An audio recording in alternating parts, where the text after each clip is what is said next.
তুমি ছাড়া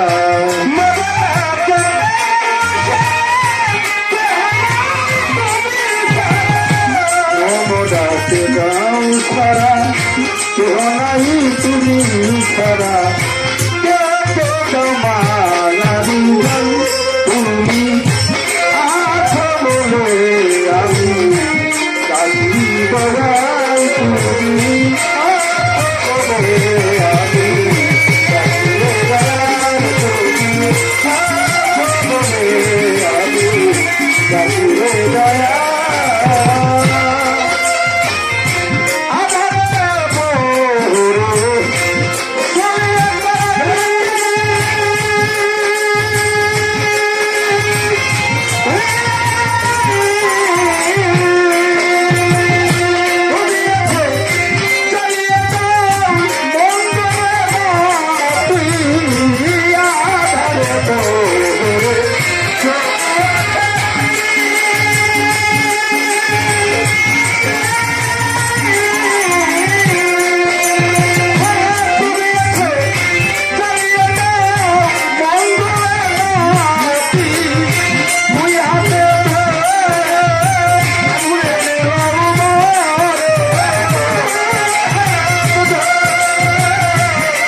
দয়াল তুমি বলে আমি ডাকি রে দয়াল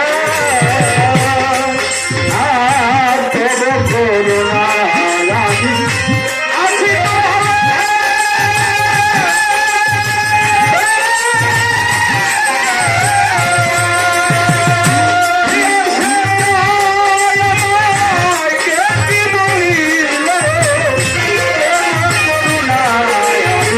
আছি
চরণ বন্ধু বিনত করিলাম সন্ধু তুই মনের চরণ করে ভক্তি রাখি না তো সুরে বাচ্চাকে বন্ধনা করে বড় পিতাদের দিলারে বড় পীরের পাথর বারে ভক্তি রাখি নত সুরে আগুনের তো খাজা বাবা তুমি ভক্তের করিয়া খাওয়া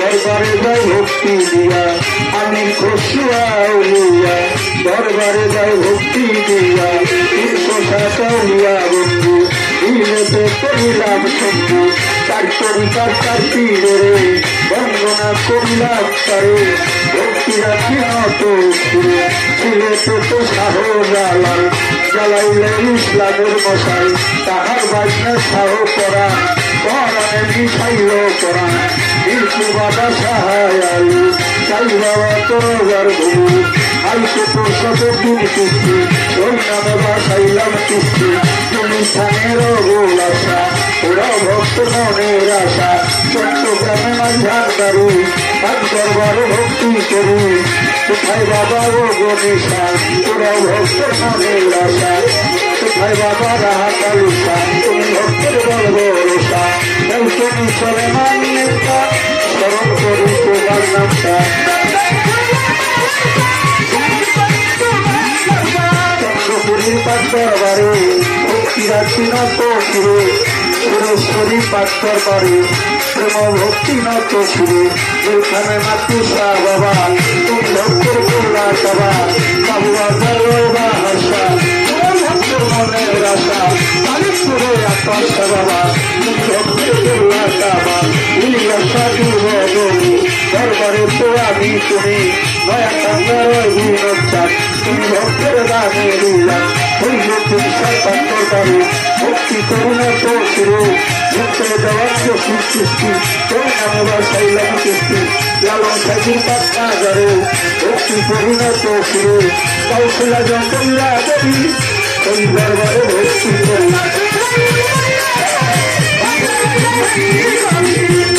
গ্রাম রসিক ফকির দরবারেতে নোয়াই লাগছে রসিক ফকিরের পাত্তর পারে ভক্তি জানাই না তো ফিরে করার চোরে পাশে ফকির দরবারে তার নোয়াই লাগছে বলনাতে খান জাহানানি তাই দয়াল তো রোজার ধরি ঈশ্বর আউলিয়া যত নাম ধরিয়া বলব কত আর আবু বক্কর অষ্টরণী পাত্তরবারে ভক্তি করি সাতটা 13 দলিল তারিখ পাত্তরবারে ভক্তি করি পাকিস্তানের পাত্তরবারে ভক্তি রাখি না তো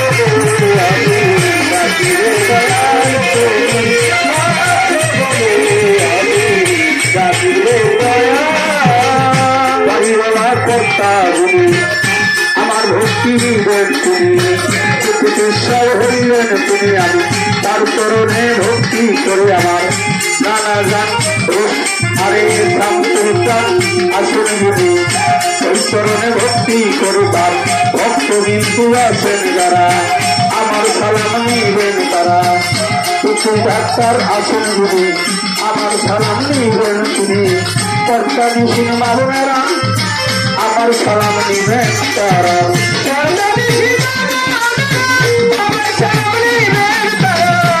কমিটির সভাপতি তাহার কাছে সালাম রাখি আমার পরিবার ভাই আছেন যারা আমার ভালোবাসা নিবেন তারা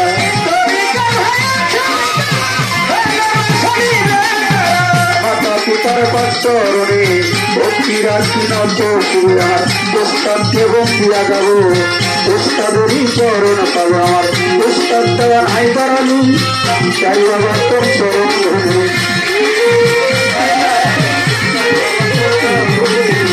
সহশিল্পী আছেন যারা ভালোবাসা নিবেন তারা সহশিল্পী আছেন যারা ভালোবাসা নিবেন তারা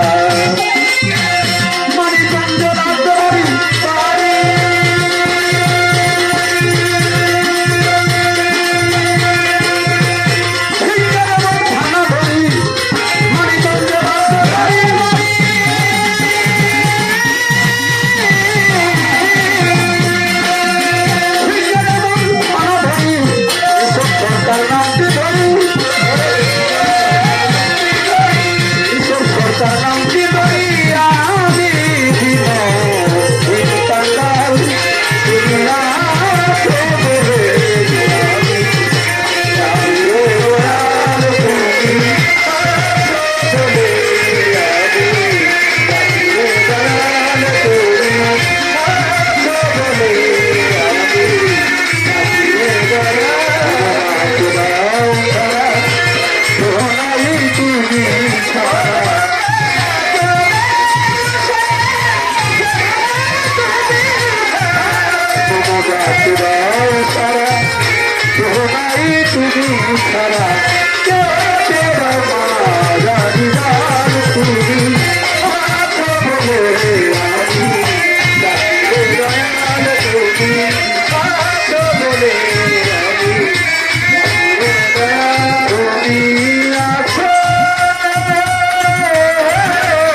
মহাজন যেহেতু পাইছি যে আসলে গান গাই, গান গাদের সাথে বড় বড় আমার বয়সে ছোট আমার গুরু বলে রাখে। আমি অনেক কথায় আমি জবাব দিতে পারি না, কিন্তু সেই পুরন যেটা পারি না সেই বিষয় টুসু আমি নানা জনের কাছ থেকে আজকে আমি শিখবো। আপনারা তো বলেন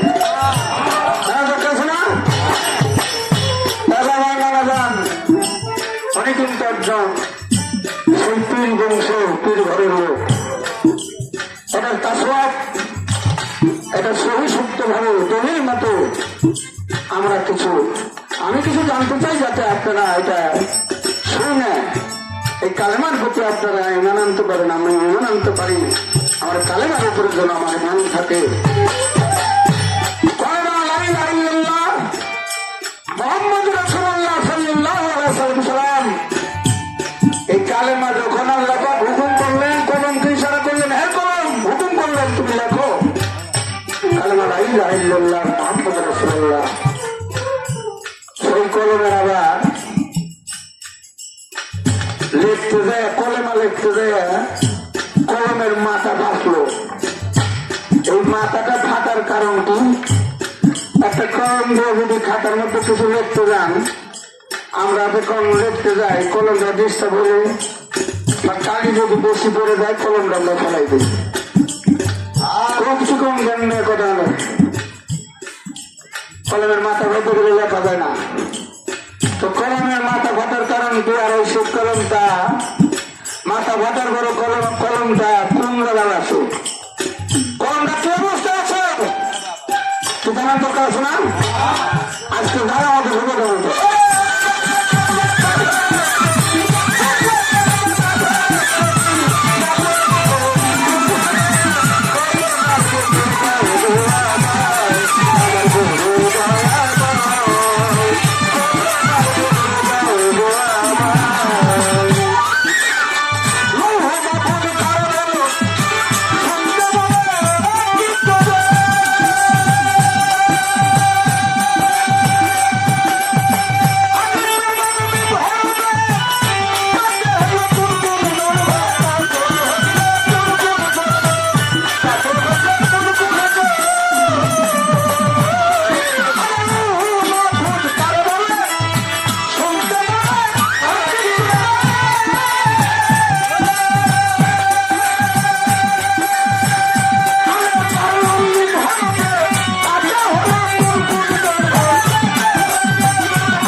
প্রেমময় প্রভু তুমি সাজালে মাওলা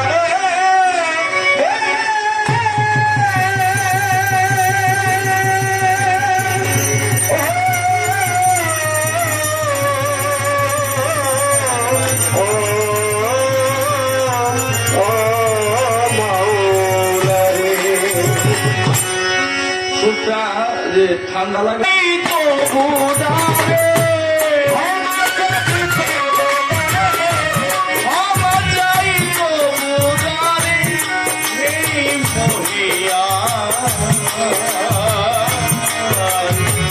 সাজালে বাজার প্রেমময় প্রভু তুমি আল্লাহ সাজালে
পদ্মিন সৃষ্টি বাজান ভাষায় তোমার নামের কৃষ্টি সিলেটেতে শাহজালাল ভক্তি দেয়া যায় তাহার বাইনে শাহ পরাণ বাজার তো আমি ভক্তি দেয়া যায় বিশ্বের আউলিয়া যত বিশ্বের আউলিয়া যত আমি ভক্তি দেয়া যায় সাজালে বাগান প্রেমময় প্রভু তুমি আল্লাহ সাজালে বাগান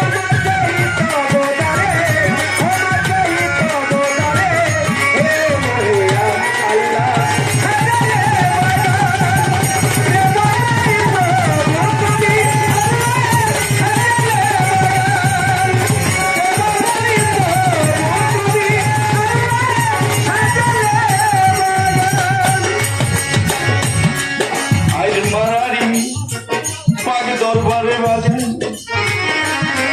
ভক্তি ও জানাই আমার জ্বালাও চাঁদের পাক কদম বাজে ভক্তি দিয়া যায় পীরের নামটি স্মরণ করি সানাদিন চাঁদের নাম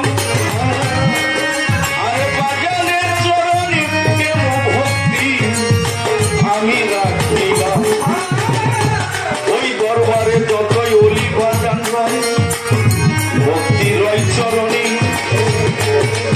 ওই সিন্দুরের পাঠ দরবারে বাজান ভক্তি দিয়ে বাজান মিটন বন্দিয়া গাবো বাজান ধর্মরাজা সুরে আমার জগৎ চাঁদের পাক তুমি বাজান ভক্তি দিয়ে বাজান জন্মদাতা পিতা মাতা বাবা রশিদ ফকির নাম বাজানের চরণে প্রেম ভক্তি আমি রাখিলাম আমার গানের গুরু মাতার রাজা বাজান গো ভক্তি দেই তারে তার সহধর্মিনী আছেন যিনি আসরে দাঁড়াইয়া ভক্তি জানাই তারে বৈরাবরের পাক দরবারে যতই বলি রয় বাজান গো চরণে প্রেম ভক্তি আমার যে রয় আদিপুরের পাক দরবারে আমি ভক্তি দিয়া যাই আমার হায়দার ভাইয়ের পাক দরবারে বাজান গো আমি সম্মান জানাই নাম না জানা অনেক আল্লাহর ওলি আছে গো এই জগতের ভিতরে সভা করে আছেন যারাই আমি ভক্তি দিয়ে বিপক্ষেরই বন্ধু যিনি আরে আমায় সালাম গাই আরে তাহার সালাম গ্রহণ করি দরদি গই আমি আলাম যারা উভয় দলের সহশিল্পী আছে যারা যারা আমি সেনি মতন সালাম শ্রদ্ধাও জানাই আরে সাধু গুরু আছেন যতই আমি ভক্তি ও জানাই বর্তানি সীমা বোনেরাই আমি ভক্তি ও জানাই আমার ঢাকা জেলায় বর্ষদ বাড়ি আমার সাবার থানার অধীনে রয় কুষ্টায়া পিসি ডাইরি ভাড়া আরে পদ্মেরই লিখন মিটন ফকির বাড়ি নাম ভরিয়া বাজান আমি সবাতে জানাই বাউল শামসুর নামে ধরিয়া ফকির শামসুর নাম ধরিয়া আমি ভক্তি দিয়া যাই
বসে সবাইকে দিয়েছে।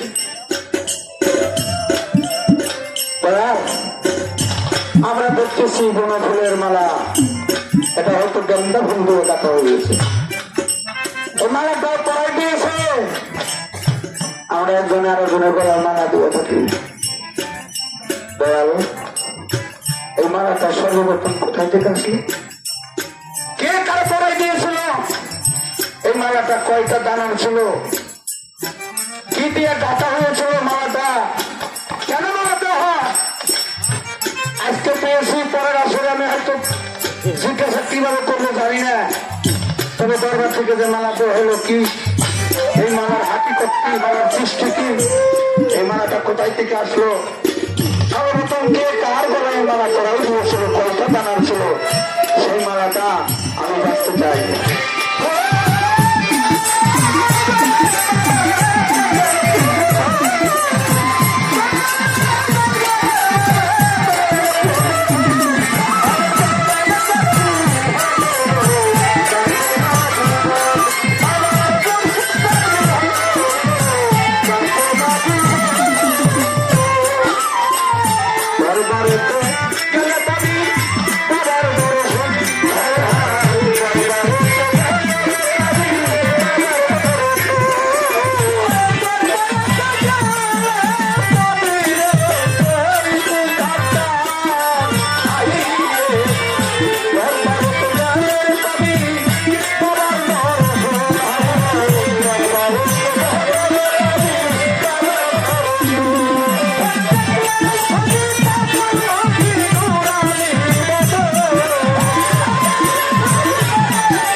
বাবা, গুরু সাজলে সাজলে কি গুরু হয় বাবা? বাজান আমার কুটু চান, কিন্তু কত গভীরতা ভাবে তিনি চলাফেরা করে, তার দর্শনটা দেখলে মনে হয় অনেকজন গুরু। সাজলেই তারে গুরু কয় না, গুরুর গুরুত্ব থাকতে হবে, আমার আসলের আদর্শ তার মধ্যে থাকতে হবে, তার চরণ বরণ সম্পূর্ণই গুরুর যে চলন, সেই গুরুর চলনের ভাবেই তার চলতে হবে। একটা তরিকার লোকেরা বাবা গুরু হাতে হাত দিলে সেই মানুষটা যদি অন্য কোনো মানুষ সেই মানুষটাকে জিজ্ঞেস করে সালাম দেয় কি, আসসালাম আলাইকুম, আলাইকুম আসসালাম, আপনি কেমন আছেন তো দরদি? দয়াল ভালো লাগছে আমার, আপনি কেমন আছেন দরদি? তার কথার মধ্যে তার আগে যে মিনতি আছে, দয়াল আমাকে ভালো বুঝেছে। এই কথাটা তখন বলে যখন একজন কামির গুরুর হাতে সে হাত দেওয়ার বায়াত পূরণ করে, ওই গুরুর আদেশ স্থিতির মতো চলে, গুরুর কথাই তিনি সবসময় গুরুকে খেয়ালে রেখে গুরুর ধ্যানেই চলে। তাই আজকে আমার কোটিচাঁদের দরবারে যারা আছেন, আমার শামসুল চন্দ্রের ভক্তবৃন্দ যারা আছেন, আদবে এমন একটা জিনিস নানাজন যখন স্টেজ আসছে আমরা দাঁড়ায় তারা সম্মান করছি, করছি না বাদাম যারা ভক্ত তারা আমার মূর্তির মসজিদ আসছে, তুমি বই শোনো আমার ভাই কো আমার পীর যেখানে বসে খাওয়ায় যা ভালোবাসে এত সস্তা কথা না পীরের আদব কাইটা রাইখা আমার পীর চেয়ারে বইছে কতক্ষণ বইছে থাইকা পীর হয়ে গেছে ভক্ত নিয়ে বসে পীরের জায়গায় বসে তাহলে পীর আর ভক্ত মধ্যে পার্থক্য আর কত কত মানুষ আছে তারা পীর বসে পীরের আদব কায়দা কিভাবে রাখতে হয় সেটা বোঝে না কবির ভাই এবার মানে এখন টাইম না ভাই কথার তালে তালে শুধু শুধু বাজাতে হবে মুখে তুমি তাকাই তাকে কামাবো না আজকের আসরটা কিন্তু একটা বোনার আসর প্রথম শুরু ভেলান খেলা প্রথম প্রথমবার খেলা একদল পাস করলে আর একদল পাস করলে আর এক গ্রামের সাথে পালা হয় আজকে তাই আসরটা এই একটা আসর বুঝতে পারছে এই আসরে পাস না করে বললে এই এলাকার মানুষ সকালে বলবে এসব সরকার কিছুই জানে না গানই হবে না আজ তোমাদের কারণে যেন আমার মাথার ঘুমটা যেন এলোমেলো না হয়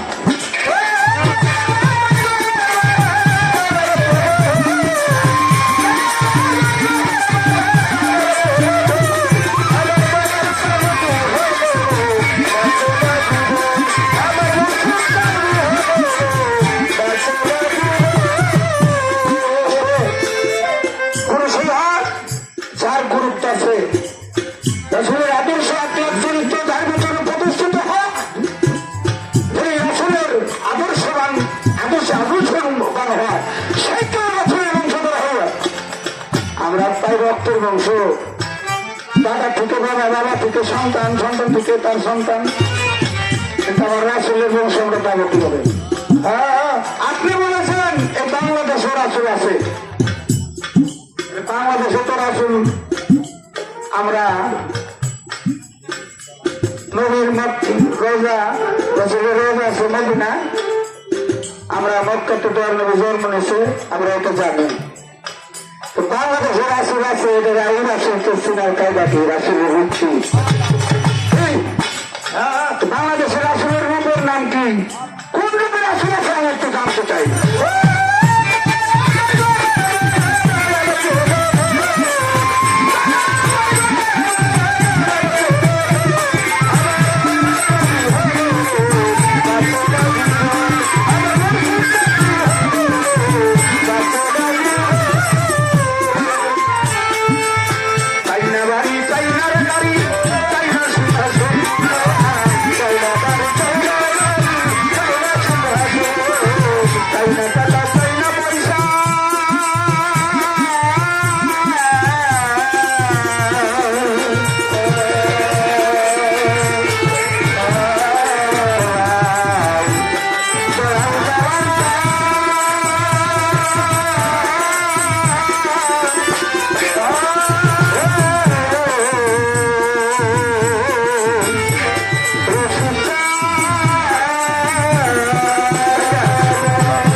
গুরুজি আপনার ভক্তি দিলাম আসরের ভিতরে, এই কালেমার ভেদ কি বাজান দিবেন আমায় কয়া, এই কালেমা কোন অবস্থায় কোন হালে আছে এই জগতের মাঝে তাও দিবেন কয়া।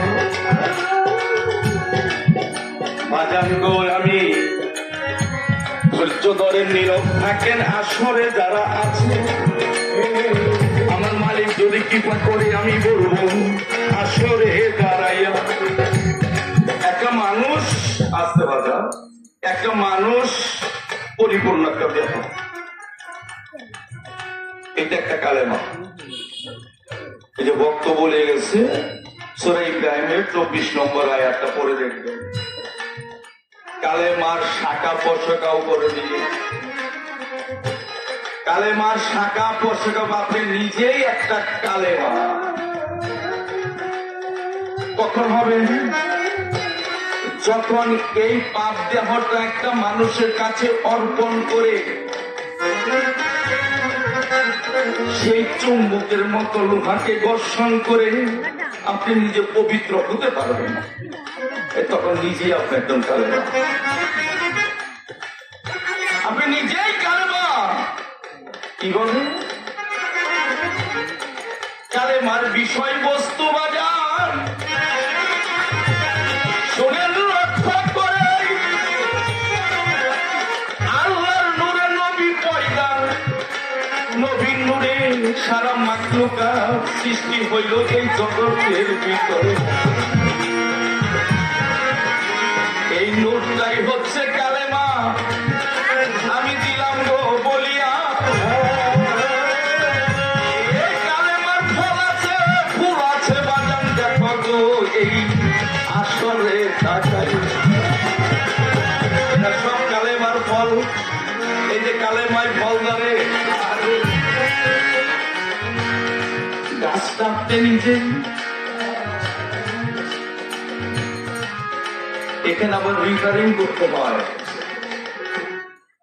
আপনি দেখবেন তেলের খনি আছে, ওখান থেকে উঠতেছে একটা জায়গা থেকে উঠে পদার্থগুলো মেশিনে রিফারিং করে একটা দিয়ে অক্সিজেন বানায়, আরেকটি দিয়ে পেট্রোল হয়, আর একটা দিয়ে ডিজেল বের হয়ে আসে,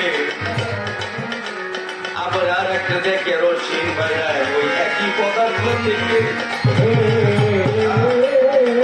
কিন্তু অক্সিজেনের দাম বেশি। তাই বাজান প্রত্যেকটা দেহের ভিতরেই কালেমা আছে, এই কালেমাকে রিফারিং করতে হয়। কোথায়? ওই যে আগে বলছি বাজান, মনে আছে কিনা লক্ষ্য কইরা দেখেন, মনের ভিতরে তাকাইয়া এক হাতে লোহা নিবেন, আর এক হাতে চুম্বক নিবেন, বসবেন 1 ঘন্টা হাতের মধ্যে নিয়ে। 1 ঘন্টা পরে দেখবেন এই লোহা আর লোহা থাকে না। এই লোহা চুম্বকের শক্তি অর্জন করে সে নিজেই নিয়েছে, প্রমাণ করবেন একটা লোহার মধ্যে ধরিয়ে। কেমন? ওই যে বাজানে রশিদ সরকার আজিমপুর, তার মসজিদের কাছ থেকে এই কালেমাকে রিফারিং করে নিজেই একটা গাছ হয়ে গন্ধ ছড়াচ্ছে। হাজার হাজার লাখ লাখ মানুষ সেই গন্ধ শোনার জন্য যান।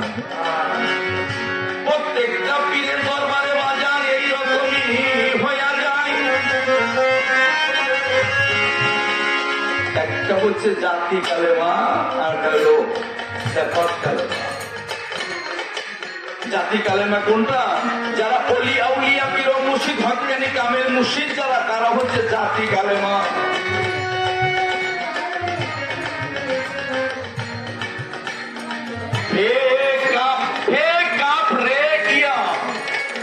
বাদান খানা ফিরলাম কাপে কায়ানের শক্তি মানে আল্লাহর শক্তি। খানা ফিরলা হওয়ার পরে আপনি কায়ানের শক্তি অর্জন করবেন।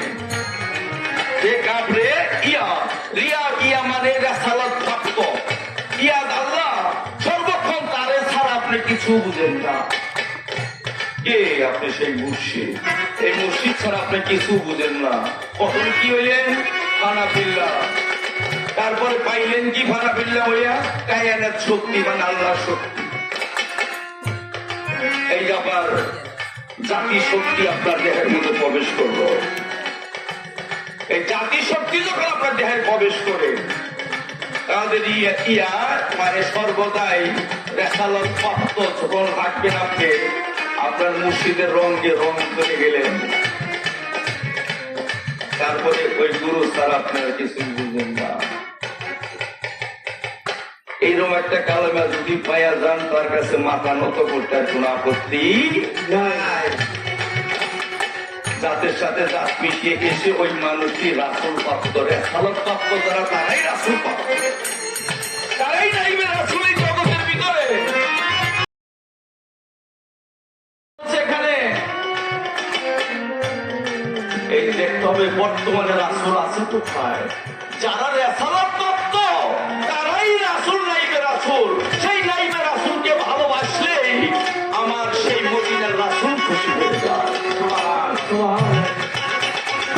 আর আল্লাহ বলল কি, আমার হাবিবকে যে ভালোবাসলো, আমার হাবিবকে আমার রাসূলকে যে ভালোবাসলো, কুল ইন কুনতুম তুহিব্বুনাল্লাহ ফাত্তাবিউনি, কুল মানে আপনি বলেন, কাকে বলেন? রাসূলকে বলেন। কেউ যদি রাসূল, এখানে নবী বলে নাই কিন্তু রাসূল বলছে, আপনি বলেন আমাকে, আমি আল্লাহ, আমাকে যদি কেউ ভালোবাসতে চায় সেজন্য আমার রাসূলকে ভালোবাসি। লাভ কি?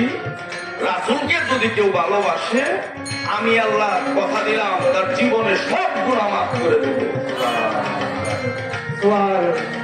বাজানো নামাজ পড়লে আপনার গুনাহ মাফ হবে গ্যারান্টি নাই, রোজা থাকলে গ্যারান্টি নাই, হজ করলে গ্যারান্টি নাই, যাকাত দিলে গ্যারান্টি নাই, কুরবানি দিলে গ্যারান্টি নাই। কিন্তু আল্লাহ গ্যারান্টি দিল কোথায়? যে তুই যদি রাসূলকে ভালোবাসস তাহলে আমি আল্লাহ গ্যারান্টি দিলাম তোর জীবনে সব গুনাহ মাফ করে দেব। সুবহানাল্লাহ। সূরা আল ইমরানের 31।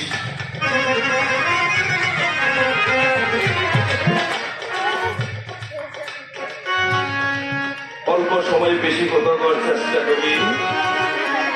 কালেমার ভিতরে বেদ বিধান্তরা আশা করি সকলেই জ্ঞানী মানুষ বুঝছেন, আরো পেতাল বলে পারা যাবে, আমি সংক্ষিপ্ত রাখার চেষ্টা করলাম। এইবার তাহার আর এক প্রশ্ন বাজার রাখলোই আমার কাছে,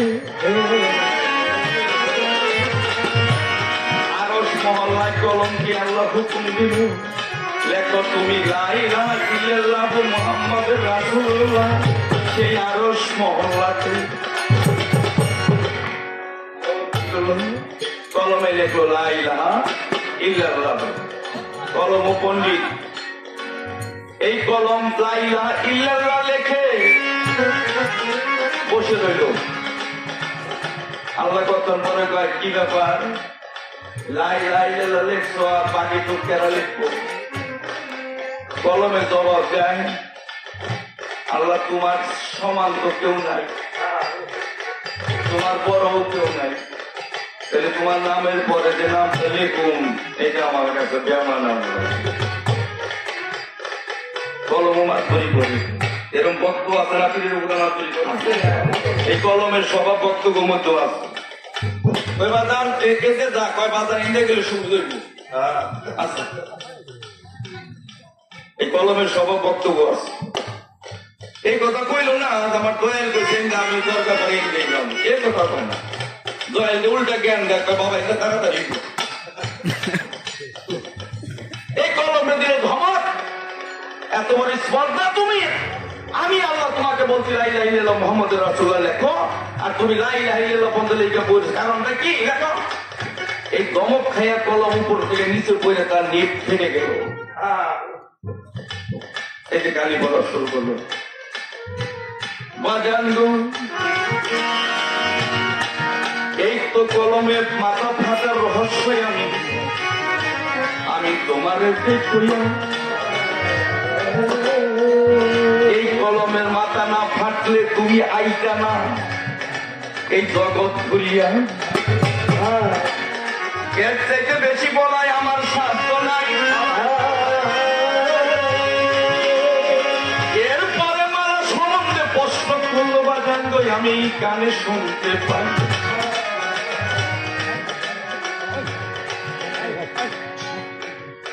বিদান্ত কি আমাদের কলমাতে এরকম সাধন বৈঠক বসছে, কারণ বাড়িওয়ালা তো মালা দিল সবাই মস্ত এই পা থেকে মাথা পর্যন্ত। আমরা গান শুনছি না, সোনা দিয়া গড়ারে নৌকা নোনা দেখেন খাওয়াইলি, নৌকার যত্ন করলি আমার মাঝে, অসময়ে কেন ঘুমাইলি? নৌকাটা গান লেগেছে, জাহাজটা গান লেগেছে, গাড়িটা গান লেগেছে, সাথে এইটাকে চেনার জন্য, বোঝার জন্য একজন মানুষের এটা সালাত প্রাপ্ত একজন মানুষের কাছে যেতে হয়। এটা কারো বাবার কথাই না, কারো দাদার কথাই না, এটা আল্লাহর নির্দেশ।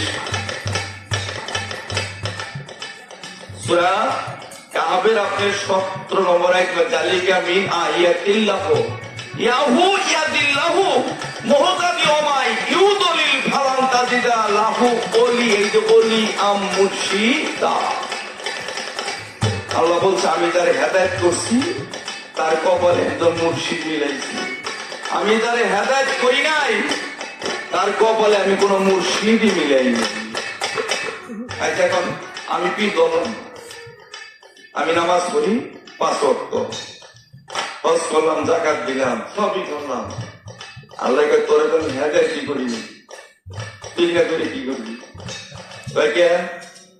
কয় তুই কোরআন পড়ছ? কয় না আল্লাহ পড়ি নাই। কি করছ? কয় এই তো আমাদের দেশে কত মানুষ আছে না, একজনের কোম্পানি লোক, তারা পীর না ধরলো চলে।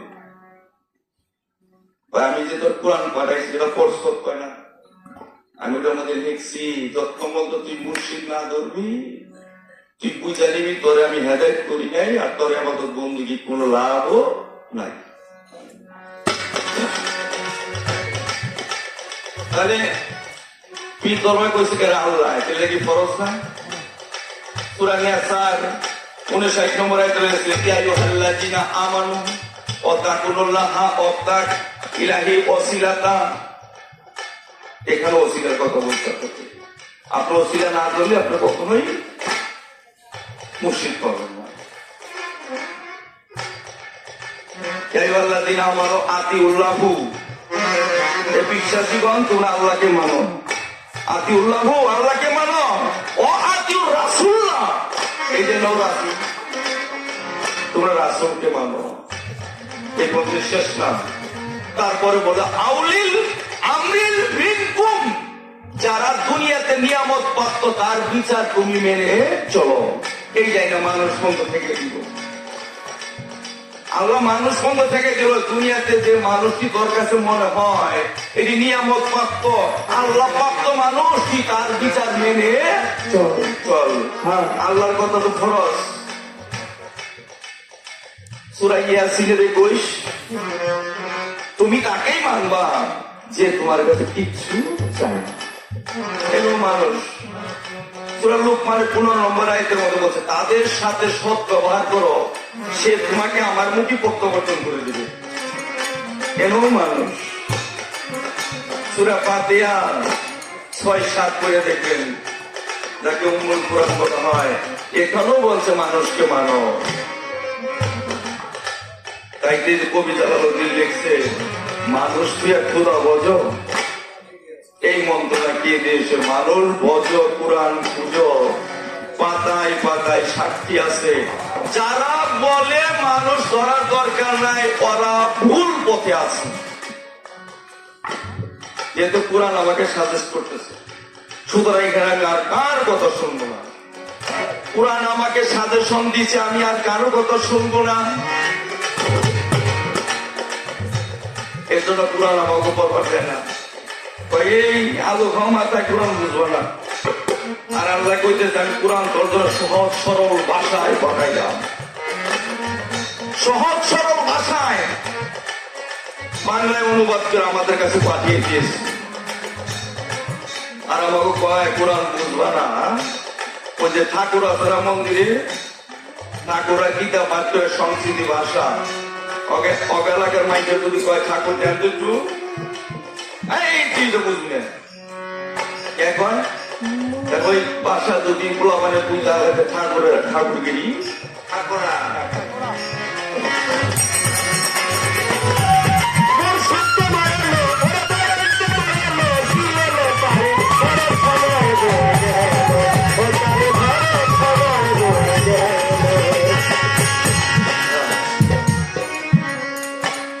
এই গল্পটা আমার উস্তাদের কাছে শুনছি। কৃষ্ণকে পাওয়ার জন্য অনেক নারী পাগল ছিল। এই নারীগুলো যখন কৃষ্ণকে পাইল না, তখন প্রভুর কাছে ফরিয়াদ করেছিল, প্রভু গো, আমরা তো মহাপ্রভু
ইমাম আবু হানিফা উনি তার বইয়ের মধ্যে লিখেছেন, আমি এক বছরে 40 বছর নামাজ পড়ি।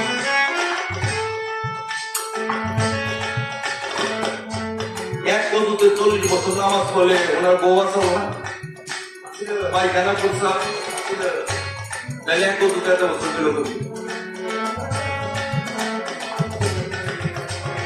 যে আবু হায়াত আছে যে হেরি যেমন গেল বলিয়া ওই তেল দরিয়ায় কচু করলে মানুষ সারা পবিত্র হয় গেল দলীয় প্রমাণ করিয়া। এক কচুতে 40 বছর নামাজ পড়ছে আবু হানিফা আজম, কিভাবে সম্ভব? যারা ওহাবি মাইন্ডের লোক তারা জীবনের বাইরে সম্ভব না, যারা সুফিবাদ তারা সেলুট দেয়, এটা সম্ভব। পাক হয়ে চল মুসলমান, মুসলমান না হোক আপনার পাক পবিত্র জীবনই হবে না। রাসূলের ভক্ত ছিল আবু হুরায়রা, রাসূলের মুখোমুখি দেখা হয়ে গেল, আবু হুরায়রা পাশ কাটিয়ে চলে গেল। ঘাস কাটিয়ে যখন গেল গা, তখন আধা ঘন্টা পরে একটা আবার রাসূলের সামনে দাঁড়াইছে। রাসূল বলল, এই ঘোড়ায় যা, তোমার সাথে দেখা হয়েছিল কখন?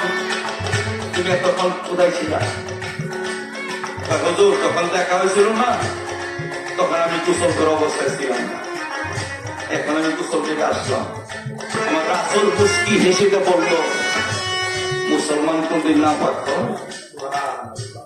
মুস্কি হেসে বললেন, মুসলিম শরীফের 2টা হাদিস আছে এরকম যে মুসলমান কোনদিন না পাঠ হয়, মুসলমান কোনদিন না পাঠ হয় না।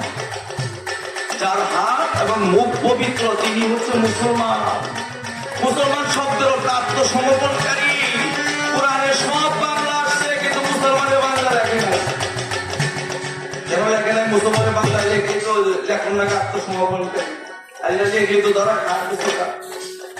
মুসলমান আরবি ভাষায় বাংলা হচ্ছে আত্মসমর্পণকারী। তুমি কার কাছে আত্মসমর্পণ করেছ? আত্মসমর্পণ না করো বলো তুমি মুসলমান। সূরা বাকারার 131 আর 132 দুইটা আয়াত পড়ে আল্লাহ বলতেছে, হে ইব্রাহিম, একটা নবীরে কয়, নবীরে কয়, ইয়াকুব নবী আর ইব্রাহিম নবীরে কয়, হে ইব্রাহিম, তুমি আত্মসমর্পণ করো। নবীরে কয়, নবী জবাব দিল, হ্যাঁ আমি আত্মসমর্পণ করেছি। কার কাছে করেছ? আসমান জাহানের দুই মালিক, তার কাছে আমি আত্মসমর্পণ করেছি। নবীর আত্মসমর্পণ করা লাগছে কার কাছে? আল্লাহর কাছে। 132 বলল, ইব্রাহিম নবী, ইয়াকুব নবী তার সন্তানকে বলে যাচ্ছে, বাবা তোরা কিন্তু আত্মসমর্পণ করা ছাড়া মরিস না। আত্মসমর্পণ করলে আপনি মুসলমান। নবীর সন্তান তো নিঃসন্দেহে মুসলমান। আমার বাবা তুমি মাথাতে 5 ওয়াক্ত নামাজ পড়ছে, আমার জিজ্ঞাসা হলে কোনো আমি একদম। কিন্তু নবী ইব্রাহিম নবীর বলা, ইসমাইল নবী আর হলো ইয়াকুব নবী, সরি ইসাক নবী, দুই বলাই নবী হয়েছে। ইব্রাহিম নবী বিদায় নেওয়ার পরে 2 বলাই নবী হয়েছে। তারপর ইব্রাহিম নবী বইলা গেল, বাবা তোরা কিন্তু মুসলমান নয়, কেউ মরিস না। তারপরেও বুঝি না আমরা মুসলমান নয়, মরিস না। ফোলাকে কয়, নবীর ফোলারে কয়, কারণ নবী হচ্ছে পরবর্তীতে। মুসলমান শব্দের অর্থ হচ্ছে আত্মসমর্পণকারী। কার কাছে করবে? এই জগতের ভিতরে যারা নাইবের আছে, যারা নাইবের আসল আছে, তাদের কাছে আমাকে আত্মসমর্পণ করতে হবে। সূরা ফাতিহার 10 নম্বর আয়াতটা আমরা সবাই পড়েন, সবাই জানেন, ইন্নাল্লাযীনা ইউবাইয়ুনাকা ইন্নামা ইউদাল্লাহু বিআযাইহিম ফামান নাকাসা ওয়া মান আওফা বিমা আহাদাল্লাহ ফাসাইয়িহি আজরুন আযীমা। ইন্নাল্লাযীনা বাংলা হচ্ছে নিশ্চয়, ইন্নাল্লাযীনা নিশ্চয় যারা আপনার হাতে হাত বায়াত করলো, আল্লাহ কয় সে আমার হাতে হাত বায়াত করলো। দেখেন তো অবস্থা, কোরআনে কি কয়, আমরা কি বলি? আপনি যদি রাসূল নাইবে রাসূলের কাছে হাতে হাতে বায়াত করেন, আল্লাহ কয় তুই তো এই ব্যক্তির কাছে অস্থায়ী মুরিদ, তুই আমার কাছে হইলে আমি হাত বাড়িয়ে দিচ্ছি। তাহলে আপনি যখন মুরিদ হয়েছিলেন, আপনার হাতের মধ্যে আল্লাহর হাত দিছে বাড়িয়ে, আপনি দেখেন নাই, বুঝেন না, কিন্তু আল্লাহ স্বীকার করে গেল। তাহলে কেন বায়াত হবো না? আমি আপনি এই যদি আমার আল্লাহ হাত বাড়িয়ে দেয়, এই সুযোগ কেন ছাড়ো? আমি যদি আল্লাহ আমার আপনার হাত দিয়ে আমার কোন ভয় আছে?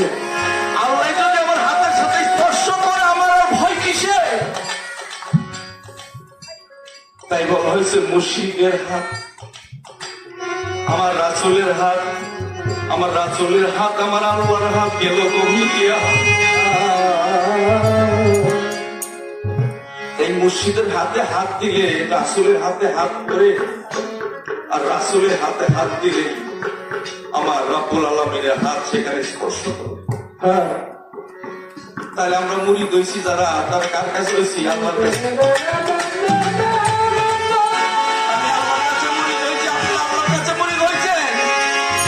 মানুষটা কি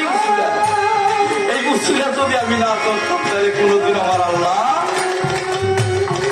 আমার আল্লাহ হাত বাড়িয়ে দিত না। এই জগতের মধ্যে এই সুযোগটা যদি হাতছাড়া হয়ে যায় আমার জীবন। মেসকাল শরীফে সপ্তম খণ্ডে লিখছে, যারা মুরিদ হইল না, যারা পায়া হইল না, তারা যদি মারা যায় তারা জাহিলাতে মৃত্যুবরণ করে।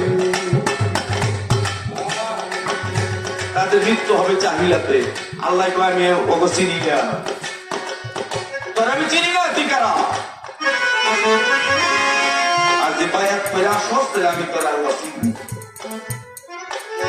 এত বড় একটা পথ, সরল পথ, আর এই সরল পথ থেকে মানুষকে ধোকা দিতে দিতে মিথ্যা খাওয়াইতে খাওয়াইতে আমাদের নারী গুলি জ্বালিয়ে পড়েছে। মিথ্যা খাওয়াইতে খাওয়াইতে এই জগতের ভিতরে আমরা সকলেই কারো না কারো কাছে হাত দেওয়া।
চরণ দাস। অনেকে বাবা ছোট বাজাও মরিদ হয়েছে, অনেকে পীর দয়াল মুর্শিদ পর্দা নিয়েছে কিছু না বাবা। অনেক মানুষের বুদ্ধি শুই না পীর পাল আমরা আর এক দরবার মরিত হওয়া যায় নিজের ভিড় ভাবতে ধরে আর এক দরবার যায় মরিত হয় না এরকম আছে না বাবা চলো যাও তাহলে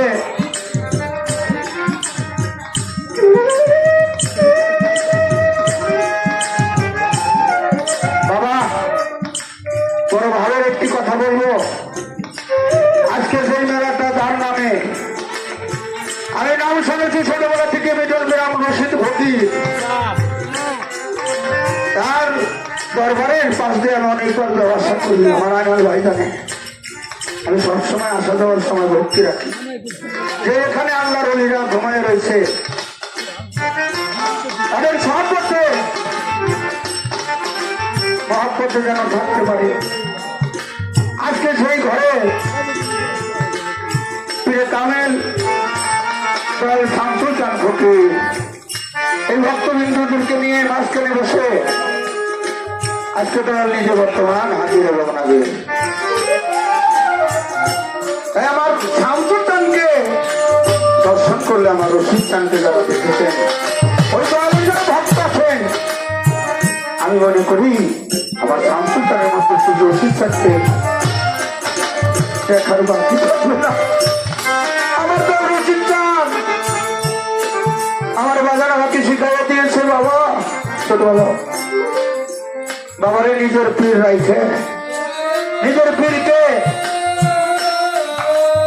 অবহেলা করে অন্য যত দরবারেই তুমি যাও বাবা নিজের গুরুর দরবারের প্রতি যদি তোমার ভক্তি না থাকে ভালোবাসা না থাকে কোথাও যাও তুমি শান্তি তুমি পাবে না তাই জনমে জনমে আমি যেই চরণে ভিত্তি হয়েছি আমরা যেন ভক্ত যারা আছি ওই নাম যেন আমরা ভুলি না ওই দয়ালের রুল যেন আমরা ভুলি না ওই দয়ালকে যেন আমরা ভুলে না যাই আমি জনমে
পাপির ভাগ্যে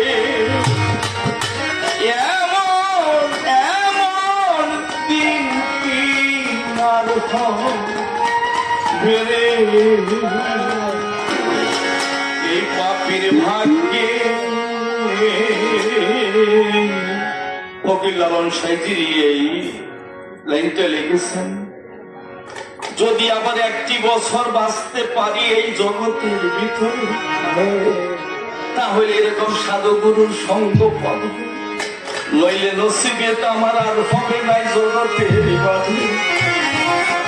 আমি যদি আরো একটি বছর বাঁচতে পারি, তাইলে হয়তো বা এই মঞ্চে আপনাদের সাথে আমার দেখা হতে পারে না। যেমন কতবার আমি আসতে পারি সাধুগুরুর শরীরে যদি ছোঁয়া লাগে, একটা পাপি দেহ সেই পাপ ছড়ে যায়। হ্যাঁ, দেখো দেখো মনরা, দেখো দেখো মনরা হয়েছে উদয়, কি আনন্দ সাধুর কাছে বাজারে। পাপির ভাগ্যে আমার দিন কি আর হবে রে? পাপির ভাগ্যে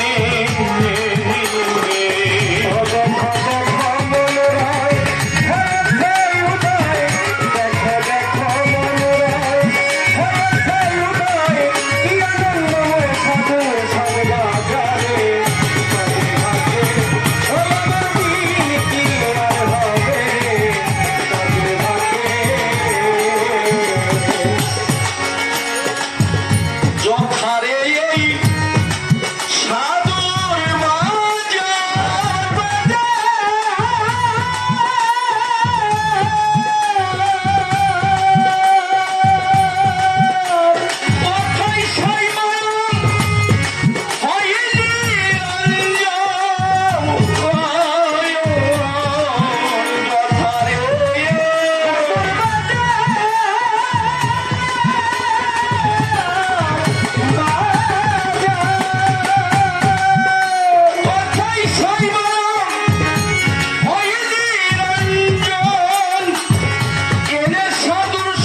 ইব্রাহিমের 4 নম্বর আয়াতের মধ্যে লিখেছেন, আমি প্রত্যেক রাসূলকে তার মায়ের ভাষায় প্রেরণ করেছি। কেন প্রেরণ করেছি? সে যেন তার মায়ের ভাষা দিয়া আমার বান্দা বান্দিকে বুঝাইতে পারে। তো প্রত্যেক রাসূলকে যদি মায়ের ভাষায় পাঠিয়ে থাকে, তাহলে বাংলাদেশের রাসূল আছে, ইন্ডিয়াতেও রাসূল আছে, আমেরিকাতেও আছে, নেপালও আছে, সব দেশেই রাসূল আছে। কেন আল্লাহ বলছে আমি প্রত্যেক রাসূলকে তার মায়ের ভাষায় প্রেরণ করি। তার মায়ের ভাষা, আমার দেশের ভাষা কি? বাংলা। আমার দেশের ভাষা যদি বাংলা হয়, বাংলা ভাষায়ও রাসূল এসেছে। আমি অন্ধ, তাই দেখতে পাই না। আরেকটি কথা বলেছে কোরআনের ভিতর, সেটা কি? আমি রাসূল না পাঠানো পর্যন্ত আমি ওই জাতিকে কখনোই অভিশাপ বা ধ্বংসের মুখে ফেলে দেই না। কথাটা বুঝছি? আমি আপনার কাছে যতক্ষণ রাসূল না পাঠাবো আপনার এই সৃষ্টির ভিতরে, তখন তো আপনি অপরাধ করছেন কি না করলে এটা আমি বুঝি নাই। যখন আমার রাসূলকে আপনি মানবেন না, এই তখন আমি এই জাতিকে ধ্বংস করব। তখন যখন পর্যন্ত আল্লাহ বলছে যখন পর্যন্ত না আমি আপনাদের কাছে রাসূল না পাঠাবো, তখন পর্যন্ত আপনাকে অভিশাপ এবং কোনো ক্ষতি করব না।